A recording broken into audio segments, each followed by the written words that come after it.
اعوذ باللہ من الشیطان الرجیم بسم اللہ الرحمن الرحیم نحمد و نصلی علی رسولہ الکریم وآلہ الاطہار اما بعد فقد قال اللہ تبارک و تعالی فی کتابہ المجید بسم اللہ الرحمن الرحیم قد افلح من تزکا۔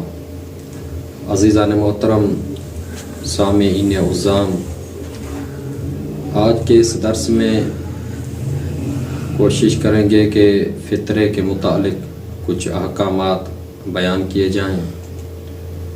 احکامات کو کوشش کیا جائے گا کہ سوالات اور جوابات کی صورت میں پیش کروں۔ پہلا سوال یہ ہے کہ فطرہ کس کے اوپر واجب ہے؟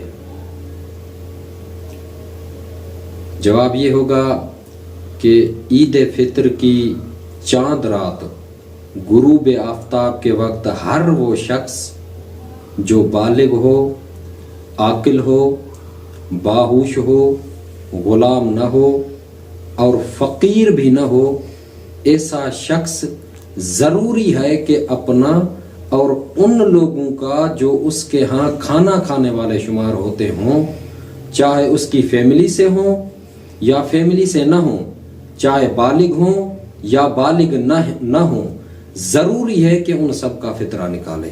دوسرا سوال یہ ہوتا ہے کہ فطرے کی مقدار کیا ہے؟ اوپر بتایا گیا ہے کہ کن کے اوپر واجب ہے، ابھی یعنی مقدار کیا ہے فطرے کی؟ اس سوال کا جواب انشاءاللہ پیش خدمت ہے۔ فطرے کی مقدار کیا ہے؟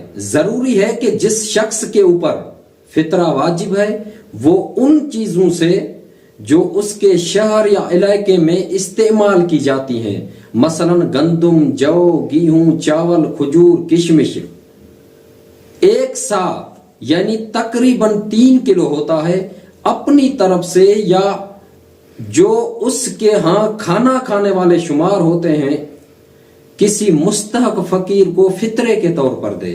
یعنی 3 کلو، مثلا اگر کسی کے علاقے میں گندم زیادہ استعمال ہوتی ہے تو گندم کے 3 کلو دینے چاہیے، یا اگر 3 کلو گندم نہیں دے سکتا یا نہیں دے رہا تو ان کی رقم دے سکتا ہے، ان کی قیمت دے سکتا ہے۔ 3 کلو گندم کی جتنی رقم ہو وہ کسی مستحق فقیر کو دے سکتا ہے۔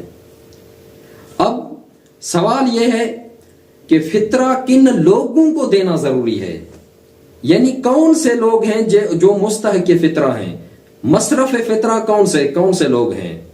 یہاں پر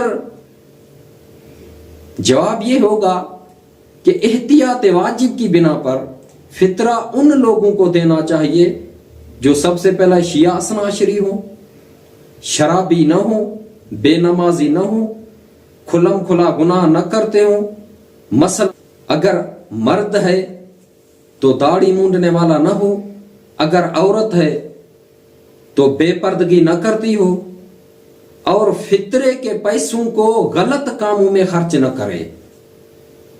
ان اشخاص کو اگر مستحق ہیں تو فطرہ دینا ضروری ہے۔ یہاں پر اکثر یہ سوال ہوتا ہے کہ ہمارے پڑوس میں یا ہمارے رشتہ دار میں، ہمارے عزیزوں میں غریب فیملیز ہیں، مستحق بھی ہیں، یتیم بھی ہیں، یا بیوہ عورت ہے ایک مگر نماز نہیں پڑھتی، ہم ان کو فطرہ دیں یا نہ دیں؟ دیکھیں، آغا سیستانی صاحب کا اور آغا رہبر معظم کا یہ جو مسئلہ میں نے آپ کی خدمت میں پیش کیا ہے، اس میں احتیاط واجب لگایا ہے۔ احتیاط واجب جہاں پر بھی ہوتا ہے اس مسئلے میں کسی دوسرے فل عالم مرجع کی طرف ہم رجوع کر سکتے ہیں۔ تو بے نمازی کو فطرہ نہیں دینا چاہیے، آغا سیستانی نے اس مسئلے میں احتیاط واجب لکھا ہے۔ تو اس صورت میں اگر ہمارے رشتہ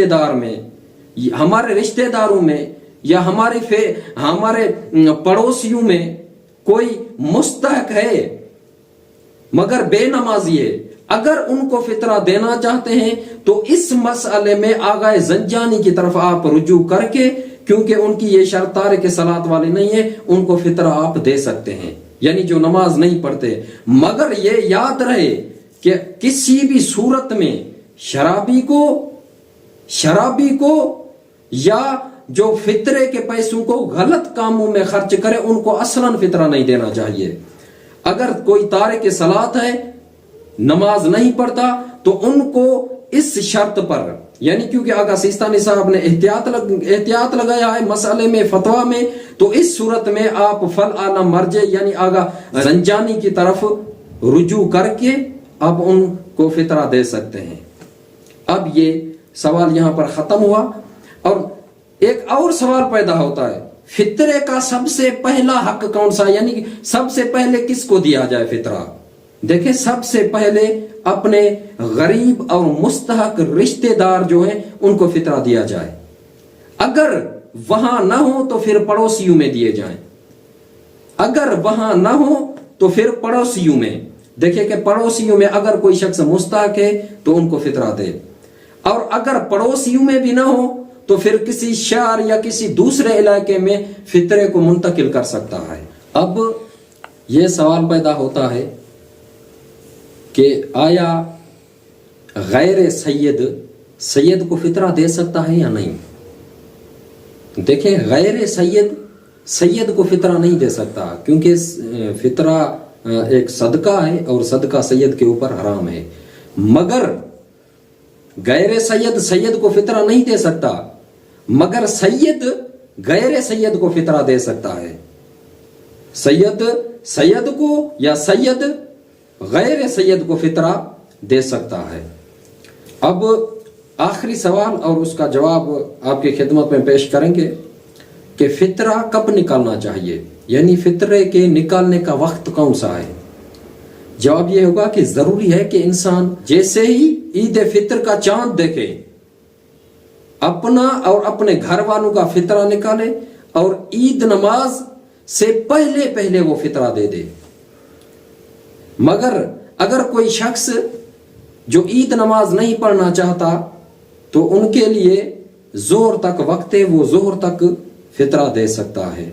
بس خداوند کریم سے دعا گو ہیں کہ اللہ تعالی ہمیں یہ عظیم عبادت کرنے کی توفیق عطا فرمائے. والسلام علیکم ورحمۃ اللہ وبرکاتہ.